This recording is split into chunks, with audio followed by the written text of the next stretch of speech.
Cebu. Nasa Cebu ka pa rin ba? Kumusta ang naging, feedback ng tao nung time na, before, during, and after the event? Oh, actually, nung dumating kami doon, maraming tao na talaga. And maaga kasi kaming dumating. And more likely, marami pang dumating after kasi umulan yun eh. Umulan yun around 6:30 to 7, umuulan pa siya eh. Pagdating namin sa venue, maraming tao na doon. And then I think dumagsa pa yung tao after na wala yung ulan.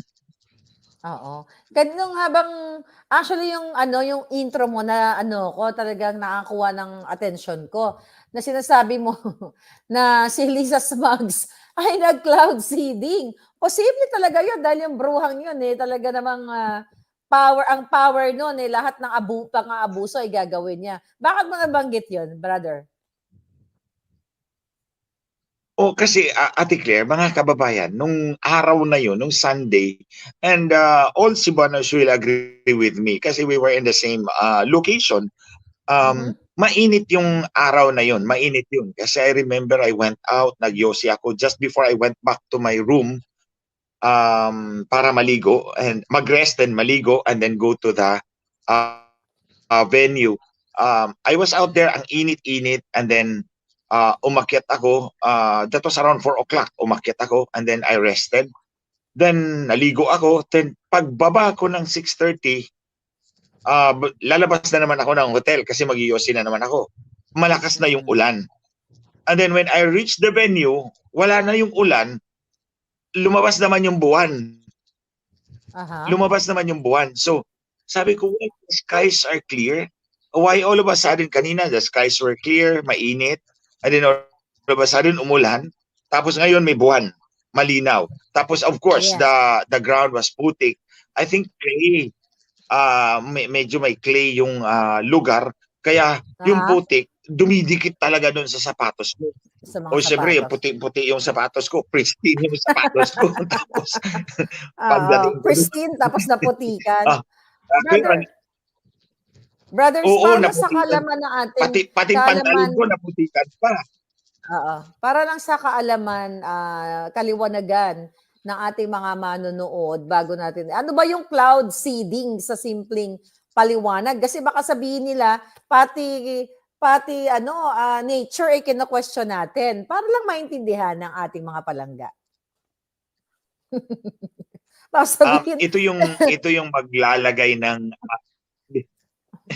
di ba may eroplano yan nalilipad and then maglalabas ng chemicals to precipitate. Oo, yung maliliit na chemicals para mag-precipitation and then uulan. Uulan pero pansamantala yung lang ulan. Kumbaga, in-induce mo yung cloud na lumabas yung ulan, bumuhos yung ulan. So yun yung cloud seeding. Posible yan kasi sa mga baka kumuha ng tulong doon sa kanilang. At brother, kasi sa mga maiinit na lugar, may nabasa lang ako kanina na blessings daw yon, sabi gano'n ng galing sa taas. Kasi sa mga maiinit na lugar, like Saudi, ginagawa yun pag sobrang init. So, kung may intention na itaboy ang mga, mga rallyista o mga supporters natin, posible din kay Lisa Smugs yun. Di ba, brother?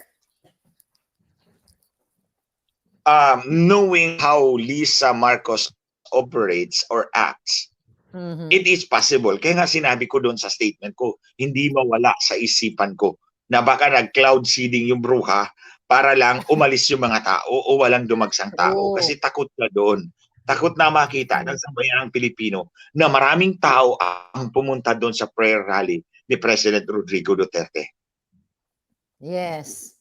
So, pero after that, na umulan, tapos tumila naman, so nagbalikan yung mga tao. Pagdating kasi namin doon, wala nang ulan. I see. Putik na lang ang natira doon. Putik na lang. And yun nga, sabi ko, yung putik, dumidikit talaga siya because it's It's parang clay yata or soft soil. So dumidikit din, madali siyang mag dry up. So yun, pati nga yung ano ko, pantalan ko nagkaputik din eh. Although I tried my best to avoid ano, kasi I'll be going to speak and I want to be as presentable as I can. Kaya nga nag-rant muna ako doon bago ako nagsimula. Siyempre, ang usual suspect, si Lisa Marcos. Oo nga. Kaya sabi ko, grabe. Sabi ko, actually, habang binabanggit mo, sabi ko, shit, pwede nga palang gawin ng bruhang ng ahas na yun dahil nasa kanila ang power lahat. That's really possible. So, by the way, forward na ako, brother, doon sa issue. Yeah, very positive. Forward na ako doon sa bago mong pasabog during the rally kagabi, sa prayer rally. Although in Bisaya, so for sure, yung mga nakatutok, ngayon mas maintindihan nila. Doon mayroon kang bagong revelasyon doon na i-correct lang natin na nabanggit mo doon kagabi, December 2022. Pero I know that it was December 2021 noong nakipag-unang meeting, tama? Si Liza Ahas kay Cesar Flores. Yes. Okay. Correct lang natin yun, brother. No, yung December, thank you, Ate Claire. Mga kababayan, yung unang meeting, sabi ko na 3 meeting yan sa Smartmatic. Yung unang meeting was December 10, 2021, hindi 2022. Yes. Mali yun. Yung nabigkas ko gabi. December 10, 2021. Ang patunay, pinost ko na po yan sa aking Facebook page. May text po ang secretary ni Lisa Marcos at sinabi, nire-request ni Lam na pumunta ka doon sa address na to, may meeting doon ng Smartmatic. Nabanggit pa nga yung pangalan ni Attorney Vic doon, mag-confirm daw ako doon kay Attorney Vic. So, nangyari yung meeting na yun, December 10, 2021, bago ang eleksyon, bago magsimula ang campaign period. Pero, nakapag-file na ng Certificate of Candidacy si Bongbong Marcos, October 2021. So, nangyari yung unang meeting December 10, 2021. Ang patunay, pinost ko na po sa Facebook yung text request message ni Camille. Yung secretary nila, nagpakilala pa nga siya. So, nandyan yung patunay. Yung pangalawa, ito yung, actually, this is the third one. Yung binulgar ko kagabing bago, middle yun. Yun yung middle. So, yung third one, that was the first one, December 10, 2021. Yung pangatlo, March 2022, palapit na yung eleksyon. Ito yung sinabi ni Lisa Marcos sa amin na, guys, I have a meeting with the owners of Smartmatic. I need 2 technical guys to be with me. Tapos lumingon sa akin at tinuro ako at sinabi, but not you because they hate you so much. So, yun nga, sinabi ko doon sa speech ko kagabi na bakit mo kailangan ng 2 technical guys? Hindi naman kayo magrosaryo doon sa meeting with Roger Piñate, Roger Alejandro Piñate Martinez. So, hindi naman kayo magrorosaryo doon. So, bakit mo don't tell me magrorosaryo kayo doon. Kailangan mo ng technical guys. Now, on the other hand, na-explain na namin sa inyo, Lisa, alam mo na yan kung paano bibilangin ang boto. So, in that regard, hindi mo kailangan ang technical guys. Kung pagbibilang ng boto ang pag-uusapan, alam mo na yan. Na-explain na namin yan sa'yo mula pa noong 2016 hanggang 2022. So, kung kailangan mo ng 2 technical guys, anong ibig sabihin doon? May i-explain ang Smartmatic sa'yo na maselang bahagi. So, ano yun? Hindi counting of votes yun. Kasi alam mo na, madali lang pag-explain ng counting of votes.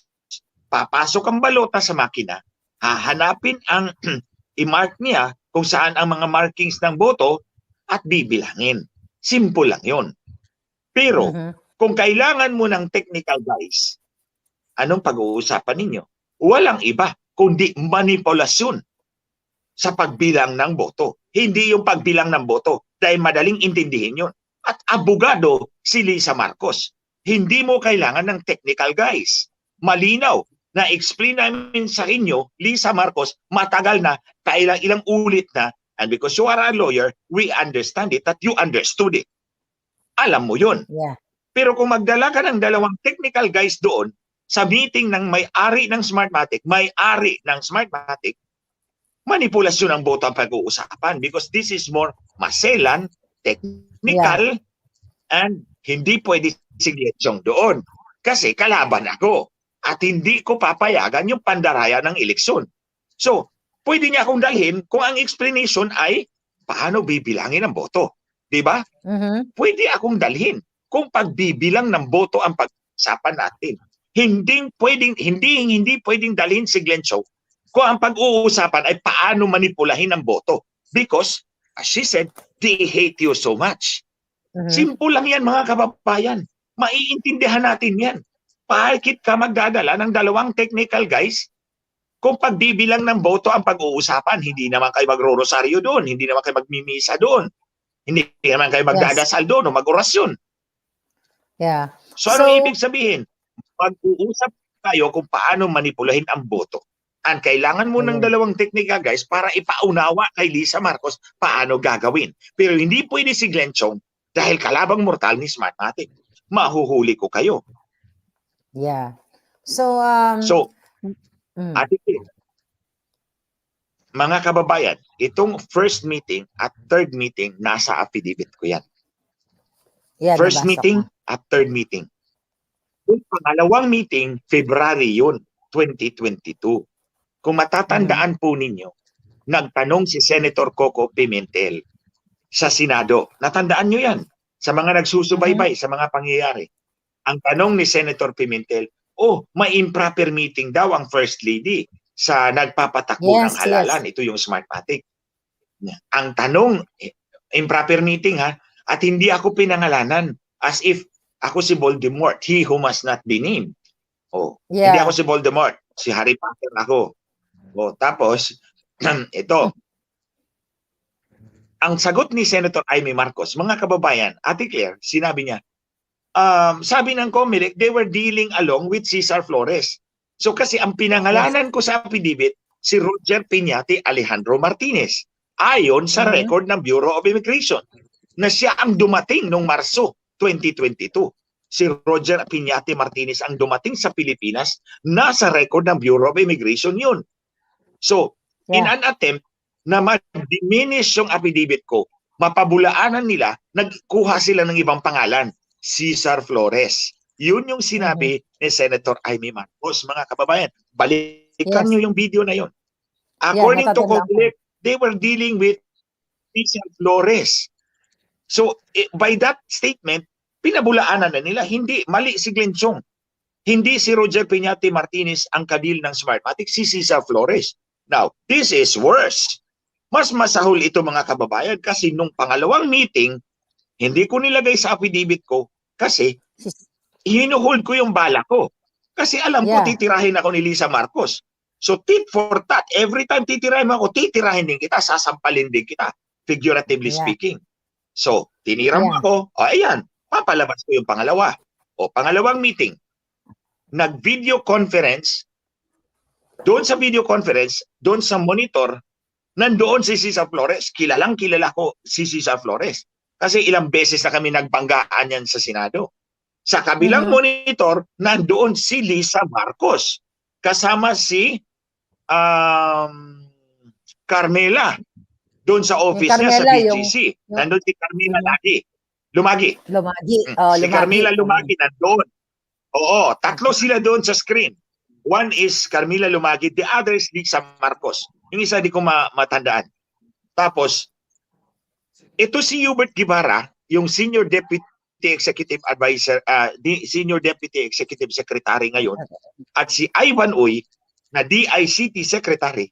Ito yung dalawang technical guys na pinangalanan ko kasama ni Lisa Marcos sa meeting sa Marso. Tinaboy nila ako. Uy, magtago ka, makikita ka ni Cesar Flores. Tandang-tanda ko talaga yun. Tinaboy nila ako kasi doon ako nakaupo sa range ng camera. So sabi nila, tumago ka doon kasi makikita ka ni Cesar Flores. Hindi na magsasalita yan pag nakita ka. Aatras yan. Ako naman, para naman akong buang, tumago ako doon sa gilid. Doon ako sa gilid. May sofa doon eh. May sofa doon. So doon ako umupo. Nag-duck pa nga ako eh, para hindi ako makita ng camera. Pero naririnig ko yung pinag-uusapan. Ang pinag-uusapan ay yung di umano paano iproteksyon ang boto ni Bongbong Marcos. Oh, so yun ang pinag-uusapan nila. Now, mga kababayan, itong tatlong meeting na to, Ate Claire, mga kababayan, anong pinapakita dito? Na si Lisa Marcos was actively courting Smartmatic. Hinahabol niya si Smartmatic. Mula pa nung Smartmatic TIM official sa Pilipinas, si Cesar Flores, tapos si Roger Peñate, Alejandro Martinez. Tatlong beses, all before the elections. Aktibo niyang hinahabol. She was courting Smartmatic to make sure na ma-undermine niya yung electoral system, ma-undermine niya yung election system at pumabor sa kanyang asawa na si Bongbong Marcos. Wala namang iba yon. Wala namang ibang interpretasyon yon. Hinabol mo yung Smartmatic sa Pilipinas. Pinamiting mo kami doon. Nandun din yung abogado ni Tambaloslos. Partner talaga niya si Tambaloslos dito. Tapos, nag-meeting naman si Cesar Flores. Kaya nga sabi ko sa Comelec, pag lumabas yung report ninyo, si Cesar Flores ang tao ninyo, yari kayo. Kasi nandoon talaga ako nung lumabas yung mukha ni Cesar Flores sa screen. Lumabas ang mukha ni Lisa Marcos sa screen. O, kami nasa headquarters kami noon sa EDSA. O, sa unang conference room bago yung office namin sa BPU, Vote Protection Unit. O, so, aktibong hinahabol ni Lisa Marcos ang Smartmatic para masiguro talaga niya na manalo yung kanyang asawa, undermining the election system. So kaya nga, brother, ang question ko, yes, Ate Claire. Yes, go ahead. So, alam mo, Davao, Cebu, nakita natin yung interest ng tao na pakinggan ang bawat mga speakers doon, bawat mga speaker na nagsalita. At masaya ako dahil mas malayo na yung nararating ng ating boses. Especially tayo, ikaw, yung pag-expose natin sa ginagawa nito ni Lisa Marcos. So, alam ko wala tayong kakampi sa gobyerno ngayon dahil hawak nila. So, ano yung option? Anong dapat gawin ng taong bayan na eto na, inilabas na natin? Ano ang the best way para mapanagot natin ito si Lisa Ahas Mugs na ito sa tatlong pagkakataong meeting na yon na kung saan sabi mo nga kanina, niligawan niya o kinasabwat niya ang Smartmatic during the time? Ate Claire, mga kababayan, to answer the question, balik tayo doon sa issue. How the issue is framed. So yung issue ngayon, mga kababayan, is noong halalang 2022, pumili tayo ng dalawang pinakamataas na opisyal ng ating bansa. The President and the Vice President. So, ang question ngayon is, dito sa ginawa ni Lisa Marcos, na aktibong nililigawan at kinukuntsaba ang nagpapatakbo mismo ng halalan. Hindi isang beses, hindi dalawang beses, tatlong beses para masiguro talaga na makuha niya yung pagkapanalo ni Bongbong Marcos. At alam ko naman na hindi niya sinama si Inday Sara dito sa negosyasyon ito. Dahil ayaw niya kay Inday Sara in the first place, ayaw niya kay President Duterte. Malinaw yun. Sa mga sinabi mo, malinaw yun sa pagkakaintindi ko sa kanyang body action, sa kanyang mga pinagsasabi. Ayaw niya kay President Duterte, ayaw niya kay Sara Duterte. Dapat pahintulutan ng isang mandaraya talaga ang tawag dyan. Kasi yung boto mo, if you will ask me, ilan ba talaga ang boto ni Marcos? Actually, mga kababayan, ito kwento ng Miro, nakasuhan sila. So in other words, kampante si George Garcia, and firm na yung desisyon nila na ibigay kay Miro. Now, I know na wala namang election system na makakapasok sa Comelec kung hindi aprobado ni Lisa Marcos. And simple, walang light, walang aircon, and then maraming tao doon. So it will take a toll on his health. Remember, he's already 80. So, Yeah. I think that is one contributing factor, no? One contributing factor na exhausted Bumaba siya. yung Exhausted siya. Anyway, exhausted, oo. oh, sino bang taong exhausted ang would still be fiery na magpabudol muli? Lisa, okay? Ikaw lang yata ang bubo. Sa tingin mo, mabubudol mo pa kami? No more. Now, merong isang kondisyon doon.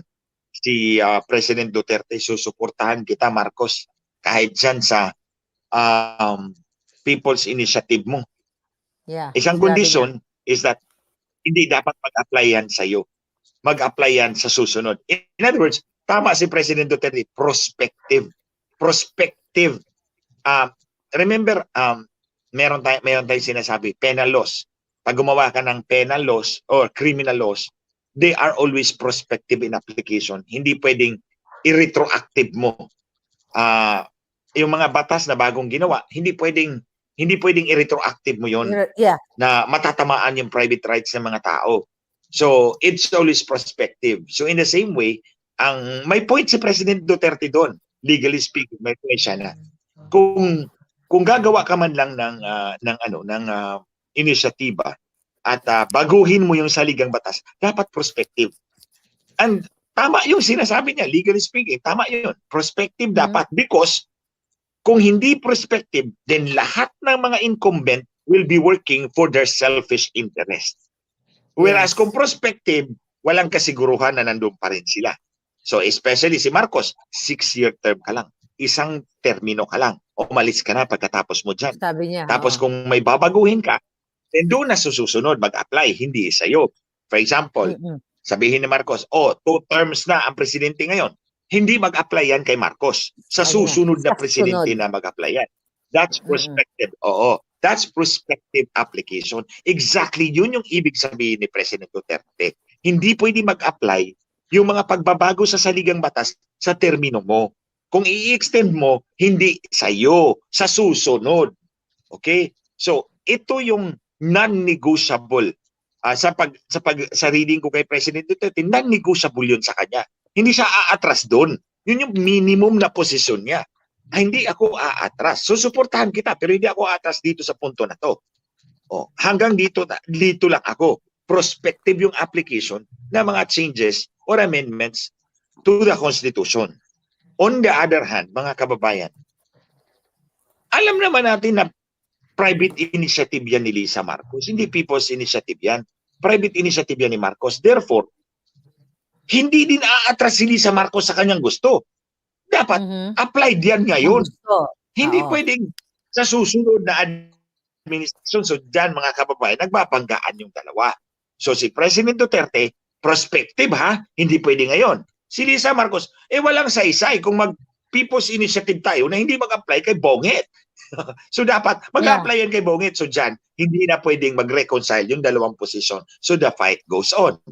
So, mga kababayan, kahit pa nakita natin na nag-mellow down si Presidente, tone down yung kanyang speech, he was adamant. Hindi ako aatras sa posisyon na to. Prospective yung application. Hindi pwede mag-benefit si Marcos. On the other hand, si Lisa Marcos, hindi pwede. Dapat mag-benefit si Bonget. For what? Kung mag-amendment tayo na hindi naman kami magbe-benefit. So, dyan magbabanggaan. In other words, the fight will continue. Kasi hindi naman yan, there's no way to reconcile those two positions. Yes. Kaya nga, doon natin ipapakita yung ating pagpigil sa gagawin nila. Which is ang intention naman talaga nila ay para sa kanila to stay in power. So, yes, I declare. And then there's one thing. Okay, go ahead. Meron pang minention si President Duterte, mga kababayan, towards the end ng kanyang speech. Kung matandaan mo, sinabi niya, magpipiesta sa amin sa June 30. Pumunta na lang kayo doon. You see? Sinabi ko nga kanina yun eh. Kaya sabi ko, kailan ba piesta sa Davao? Okay. Anyway, okay. I think that's St. Peter. St. Peter kasi June yan towards the end. Okay, yeah. San Pedro. So sabi niya, pag magpiesta sa amin, pumunta na lang kayo sa amin. Tapos mayroon pang kulatilya. Hindi tayo matatapos sa isang araw hanggang susunod na araw Oo. tayo. Kung natatandaan ko, Oo. sinabi ko Ayan, yan. natatandaan So, ko yun. mga Oo. kababayan, Oh may my significance yun. May God. Oh my significance yun, God. mga kababayan. Lingid sa kaalaman ng karamihan. Actually, nung lumabas na kami doon, maraming nagsabi sa akin na, ay naku, malamya naman yung sinabi ni Presidente. Parang they were parang Kumbaga, they were kasi iba downcast, yung no? yung July 28 iba eh. Kumbaga ang angas, may revelation about the pulburon. January 28. 28, yeah. Ito January parang 28. chika-chika boom-boom lang. Okay. Oh, Oh my so, God. June yung sinabi ko sa 30. kanila, tandaan mo, may June 30, nalalagpas pa sa susunod June na araw, 30. mga kababayan. Sa June 30, June 2 30 years na lahat. si Kuting. So, 2 years na Tapos, si Kuting. so 2 days. So, kung mapalitan siya the next day, kung mapalitan siya the next day, kasi nag-take out si Kuting June 30, 2022, di ba? Oh June my 30, Yeah. God. 2022. Hindi That ko is the agad start of gets his yun, term. Galing mo So, talaga. ang 2 years ni Kuting would be June 30, 2024. So, iyan yung piyesta ngayong darating na piyesta. Basta ni San Ano sabi ni Pedro. Presidente Duterte? Kukunin Hindi na tayo sa ni San matatapos sa isang Pedro. araw. Hindi tayo matatapos sa isang Lalagpas tayo araw. sa susunod na araw, Susunod which na is July araw. 1. Oh my So, God. sa July 1, ang term ni Kuting, 2 years and 2 1 day years and na. 1 day. So, lumagpas na siya dun sa threshold ng Oh, Konstitusyon. 2 years and 1 day. June 30. My Si Sara God. naman, 3 years and 364 days. O, 3 years and 364 days. Hindi na 4 years. Ang nakasaad sa Konstitusyon, kung ikaw ay mag-succeed sa President at ang natirang termino ay less than 4 years, pwede kang tumakbo for re-election. So, yan yung threshold, June 30, 2024. So, 2 years na si Kuting. Pag lumagpas the next day, lagpas na si Kuting ng 2 years and 1 day. So, yung papalit sa kanya is eligible for re-election. Eligible si Sara. Kung papalit sa kanya, by July 1, 2024, eligible si Sara for re-election. Kaya, yun yung mensahe ni President Duterte. We should get that. Dapat na-pick up natin yan agad. June 30 ha, mapipikta. Pupunta yung mga tao. Hindi daw ma-accommodate. Kain tayo ng Aabot pa sa lechon. susunod na araw. Sa Ayun, July ay- 1. Yes, Sa July 1. Handa na kayo. Talagang Yep, mukhang mamimiesta na ako ng bonggang-bongga. Okay, go, So, go. Mamimiesta din kami, buong pamilya namin magpipiesta. My goodness. Siguro ang daming handa doon. Kasi hanggang July 1. Go so ahead. that's the hidden meaning. Alam mo si President Duterte talaga, he's really very intelligent, very smart. I Tama. know. Kaya Nagpa-picture ayun. Alam mo ka si ng President Duterte is pulburon. really very intelligent, very smart. Yes. Bago Tsaka yun, eto ka mo, bago yun na-declare, nagto- bago yun, kanina Yes. lang. Bago yun, Genius. nag-tone down siya. Sabi ko nga doon sa post ko, bait-baitan na naman to si Pangulong Duterte. Yes. Tapos may post na naman siya ng pulburon, panibago na naman. Sabi ko, loko talaga to. Anyway, yeah, going back. Yippee.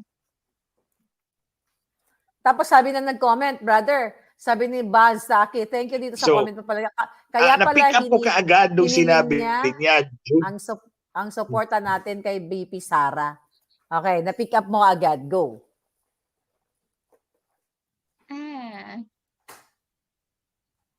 Nalilate ang dating mo. Attorney Glenn Chong. Go ahead, brother. Medyo late lang tayo. After yung June 30 yan, June 30, aabot tayo sa susunod na araw. Yes. Yung sinabi niyang suportahan natin si BP Sara Duterte. That was True. after. Oh my So, God.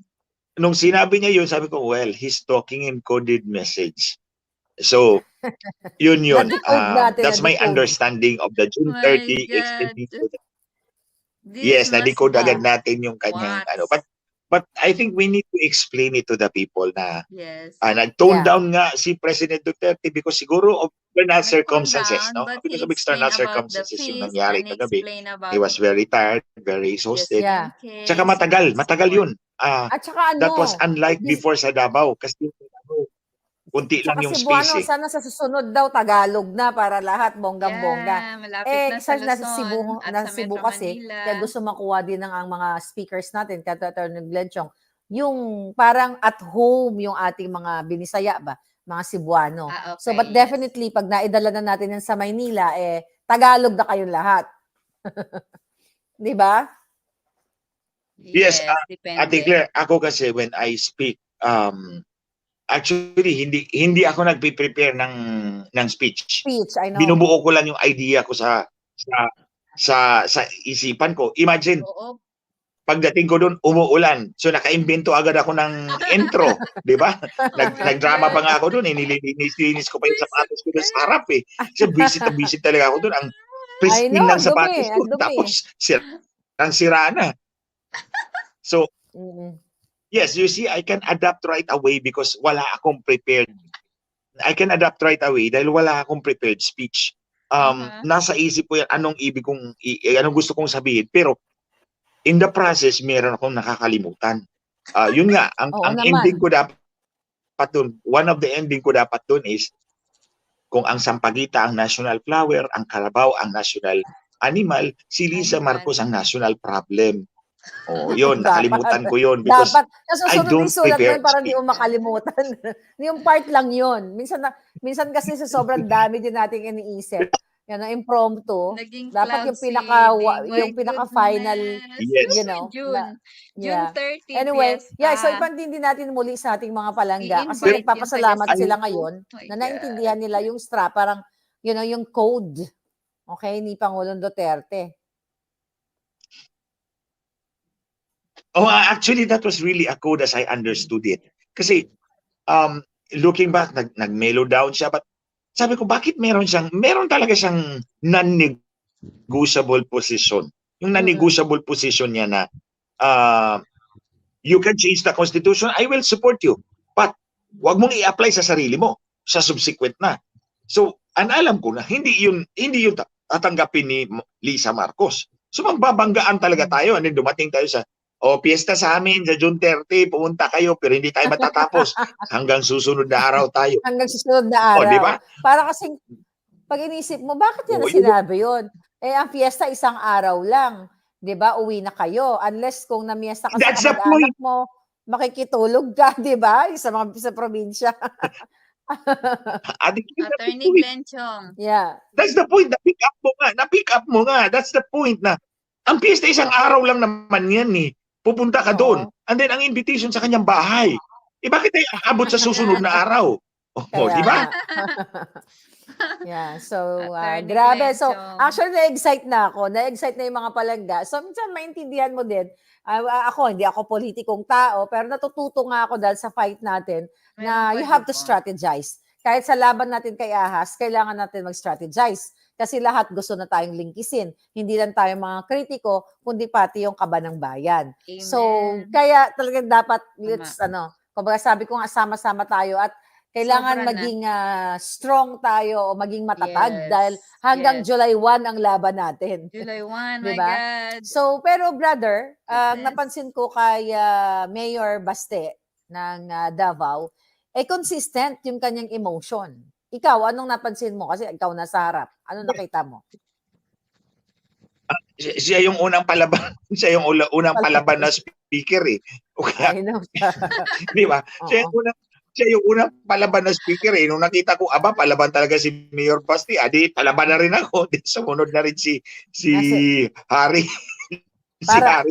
Yung pulburon kay Harry, di ba? Pulburon, hindi. Talaga si Basti. Nakakatuwa lang kasi consistent kayo. Si Attorney Vic, sabi ko nga, talagang parang lalong tumatapang yung nasa stage. Ikaw, may panibagong ba? Kumbaga, napansin mo yun? That's marked difference.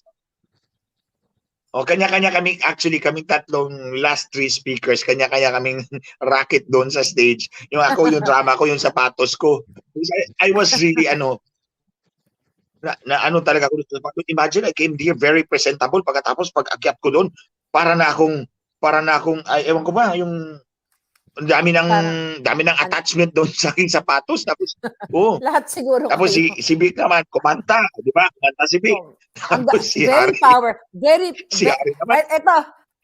Very powerful yung kay Attorney Vic kasi talagang makapagdamdamin. Tapos si Attorney Harry Roque, very powerful din kasi bigla siya naging pastor. Naloka ako. Bigla siya naging pastor.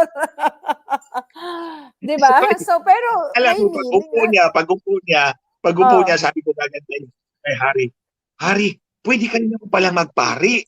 totoo. Pwede Di siya ba, magtayo nagdasal ng siya doon sa sarili niyang stage. ano, Eh, hindi ko oo. Oo. Kanya-kanyang So, eksena. yun nga, si President Duterte lang ang nag-mellow down because I think this was affected by external factors, no?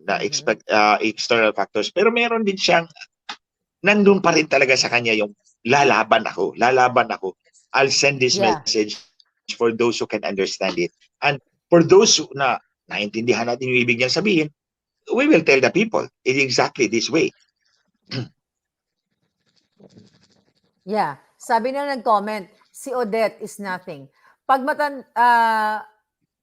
hindi, si Odette, si Rachel pala.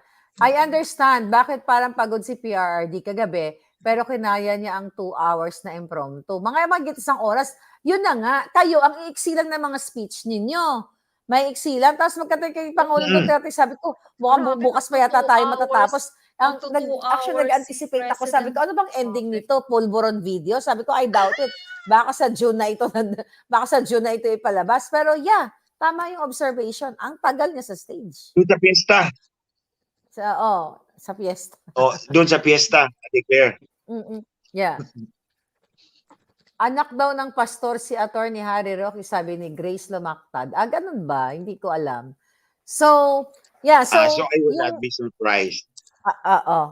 Yeah, brother, so doon naman sa gusto lang katahingan ng comment, balikan ko si Attorney Vic. Nung nakita mo si Attorney Vic na nasa stage siya nakaganyan, ano yung parang, first thing in your mind?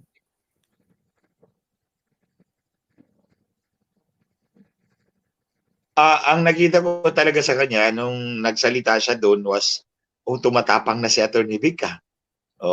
He's willing to go to the stage. Kasi nung una, hindi naman actually, he has to return to Manila. So kaya, kung hindi lang siya bumalik sa Manila nung sa Davao, he would have been there in the stage. And then, Yeah. Pero nung una kasi kami nag-uusap after many months na hindi kami nag-uusap, nung pagkatapos siyang umalis sa Malacanang, by the way, umalis siya ng kusa, hindi siya pinatalsik. Umalis siya ng kusa on his own Alam volition. natin yan. Tapos hindi na kami nag-usap. Yes. Doon kami nagkausap uli sa Davao. So, pero at that time, yung pinag-uusapan namin, medyo he's holding back pa. But this time, he's opening up more. Yun na nga, sabi mo, mas matapang na siya ngayon. And I'm very happy. Me too. Yeah. So, grabe. Very exciting at ang mga kababayan natin talagang sabi nila, pwede ba sa susunod sa Luzon naman? Ano ba ang aabangan namin, brother, based doon sa inyong conversation after ng meeting kagabi? Anong susunod na probinsya? Pero actually, Ate Claire, mga kababayan, this is very important. Hindi it's not for the organizers. And I agree, it's not for the organizers to choose the place. Hindi dapat ang organizing committee or ang nag-o-organize, ang nagdi-direct na, sila ang pipili ng lugar kung saan ang susunod. It is up to the local people, the local leaders when they are ready. So, kami naman, we are just the messengers. Messengers lang naman kami. Pinapaabot lang namin sa taong bayan kung ano yung naranasan namin. Ano yung nakikita namin, ano yung alam namin. In my case, alam ko yun. Yung 3 meeting na yun. Alam ko yun. Alam ko how Lisa works, how Lisa operates.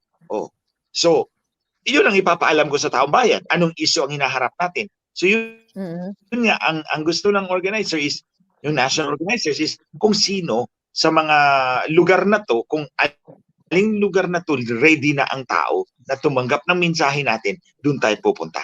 Kasi kung ayaw nilang maghakot ng tao. Ayaw nilang Yeah. maghakot ng tao because madugo yun. Malaking Wag pera ang ganun. gagastusin yun. Dapat Pero kung kusa kusang yun. loob ang tao, Mm. kung kusang loob ang tao sasabihin, mag-organize kami. Pumunta kayo rito. Makikinig kami. So, that's why, Ate Claire, mga kababayan, I speak the language kung sino yung audience ko. So, in Davao, ang audience ko are Cebuanos speaking, Mhm. as well as in Cebu. So, pagdating naman, let's say for example, kung pupunta kami sa Tacloban, I will try my best to speak in Waray-Waray. Because Yeah. that's the language they understand. And it endears you to them. It endears you to them. Mas madali nilang iintindihin yung mensahe na sa lingwahe nila dineliver mo. Di po ba? Yeah, tama. Sorry, but I would feel awkward na magtagalog-tagalog ako doon sa Davao. Magtagalog-tagalog ako doon sa Davao na alam ko naman na mga bisdak yung nasa harap ko. As much as I am bisdak, Bisayang dako. Magtagalog-tagalog So ba I will kita, have to speak the language. Correct. Ate Claire, I think That's the true. message would be more effective kung you deliver it in the language spoken by the crowd, by your audience. So that goes for in Davao and in Cebu. Kaya nga, nung sinabi ko, Lisa, kung nasa harap lang kita, sinampal na kita. Maraming nag-react doon because intinding-intindi nila. No? Although, I was meaning it figuratively. Yeah. Ayaw ko naman suntukin. Tsaka pag Figure of sinuntok ko speech siya, lang yun. mabungi naman si Lisa. Mga lagot yun ng Lisa. Figure of speech lang siya. Sa akin na lang siya. Pison para pumlat yung kanyang tiyan. Anyway, okay. Going go ahead, back, brother. Yun. So, if I'm in Tacloban, I will speak in Waray-Waray. Pagdating naman sa Baguio or Southern Luzon, hindi ko na alam yung yung Bicolano. Although naiintindihan ko kasi sa Bicol kasi marami silang words doon na waray-waray. Kasi malapit sila doon sa Region 8 eh. Magkadikit yung Legazpi City all the way to Camarines Sur, Camarines Norte. Ano yan, may mga words sila na waray-waray. So I can understand. Pwede rin ako magwaray ng konti. They can understand me. Pero doon sa Benguet or susugurin naman natin yung Ilocos Norte, hindi ko aram yung Ilocano. So magtagalog na ako doon. Sure. So, for sure, maraming mga Ilocano na sukang-suka na kay Kuting. Kasi marami rin na mga palangga dyan. May Ilocano ba tayo dyan ngayon? Good point na nabanggit mo yun. Yung isa kong kaibigan who supported me a long time ago nung 2019 when I ran for senator, sinuportahan talaga ako ng grupo nila sa Ilocos. Dito, Ilonggo sila, Ilocano sila. Ang dami. Mabuhay ang mga Ilocano nandyan ngayon. Go ahead. I was surprised kanina. Nag-text siya sa akin. Sabi niya, buti sinabi mo na sasampalin mo yung Lisa Marcos na yan. So sabi ko, paano naintindihan? Siguro nagpa-translate ito. And I was surprised because I did not actually anymore kasi na ako na Ilocano to, baka magalit to sa akin. Yung pala, yung grupo pala niya, galit pala kay Marcos. Yung grupo nila, malaking grupo ng mga Ilocano, galit na rin kay Marcos because of what is happening. Yeah. Temo, ang daming Ilocano ngayon. Mag-comment kayo dyan kung saan kayo mga lugar. From Cagayan, Ilocos, Tagalog, Taga-Romblon. Ang dami talaga ng mga nakakatuwa. Ibig sabihin, hindi lang tayo ang nakakaramdam ng pagkadismaya sa ginagawa nila. Hindi naman tayo mga kababayan, hindi naman tayo mag-o-oppose na lang o mag-criticize na lang na parang trip lang natin. May mga pangyayari, katulad ni Attorney Glenn Chong, na witness niya mismo na itong si Lisa Marcos ay 3 beses nakipag-deal, nakipag-usap sa Smartmatic, owner ng Smartmatic. So, maraming issue. Yung lagi ko dito sinasabi, smuggling, pulburon, and everything. So, dahil umaapaw na yung ginagawa, yung kasamaan na ginagawa sa atin. So, hayaan ba natin na umapaw na lang tayo? Kaya whether, Ayaw natin na maging critical sa kanila kasi nga sinuportahan natin sila nung like ako, 'di ba? Dati nung August of 2022, ayaw ko pa kasi ayaw kong mapahiya sa mga dilawan. Dahil sasabihin sa atin, oh, mga ano kayo, supporter kayo, tapos ayan. So, tiniis natin yon, brother. Tiniis natin. Alam mo yan, nag-uusap tayo. Hanggang sa hindi na natin nakayanan. So, ayan, dumami na tayo. Kaya tayo ngayon may hakbang ng mga maisog. Di ba? So, ano pa yung mga pwede natin sabihin, brother? Go ahead. Actually, Ate Claire, mga kababayan, this is not about being Ilocano or Bisaya or Ilonggo. This is about being a Filipino. Kasi isang lahi din lang naman tayo eh. Isang lahi lang tayo. Isang bansa lang tayo. And we need to fight together. There's a question of whether we need to fight or we need to negotiate.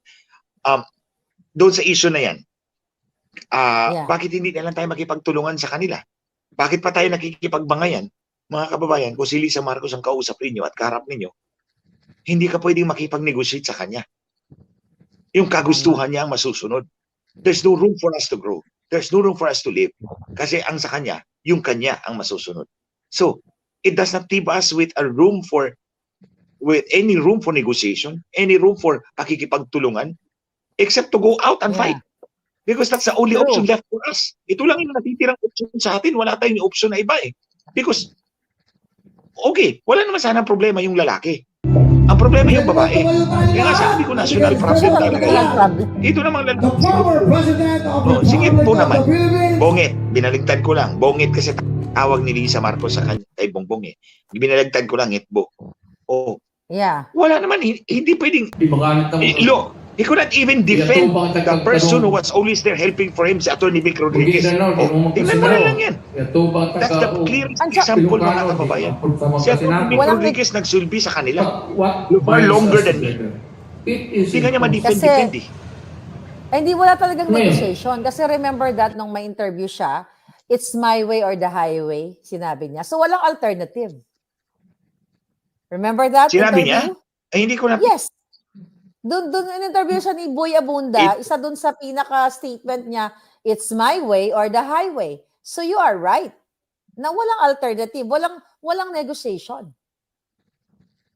Wala tayong alternative. Hindi tayo pwedeng makipagtulungan sa kanila. Hindi tayo pwedeng makipag-negotiate sa kanila.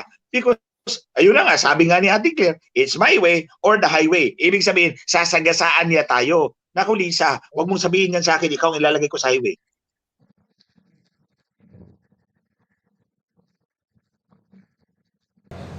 Si Garcia o niya ako.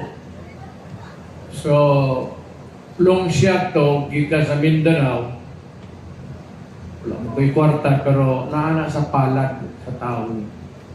Basta na sa imong palad, tanaw na inyong palo mo, kasi hindi pa mo.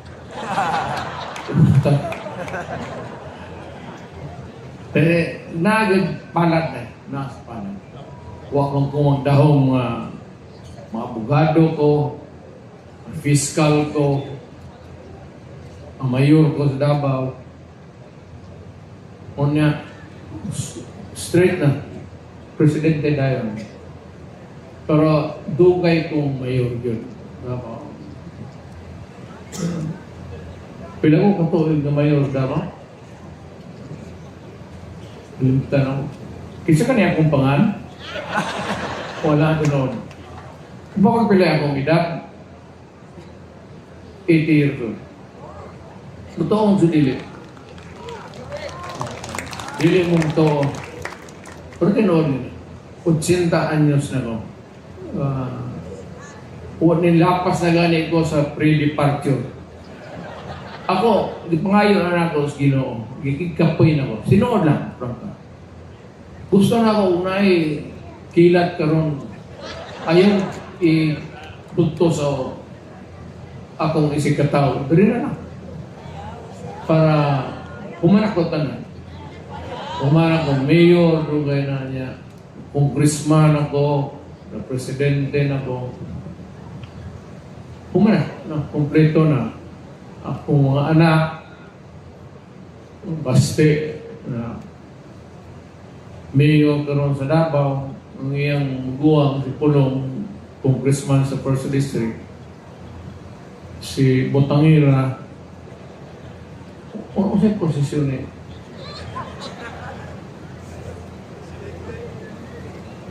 Ha?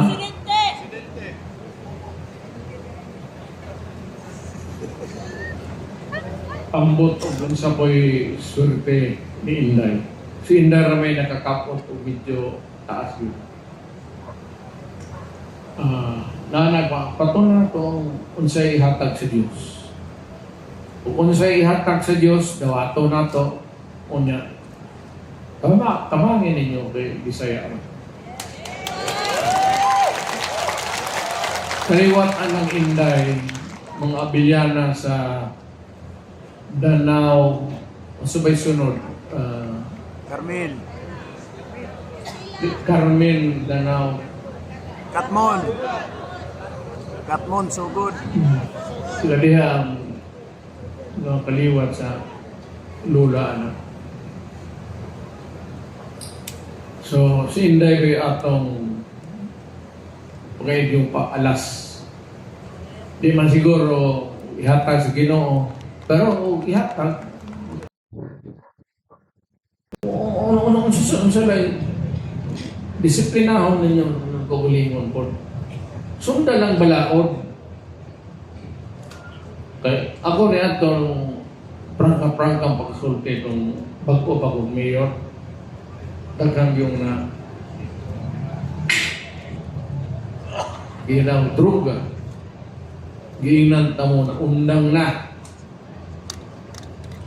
Kung dili, karoon na yung itinang Court of Justice. Kasi, wala tayo mahimo diha. Sinabi ko, minardagan kita. Sumura man na, let us hope that Marcos would do well during the remaining years of this presidency. And kapag karoon man ng tsatsya, it should be applicable to the future president. The future president under the new charter, and he gets to be elected for the second time, or the third, or the fourth, whatever, nasa Pilipino na yun. Pero it must be in accordance with the Constitution.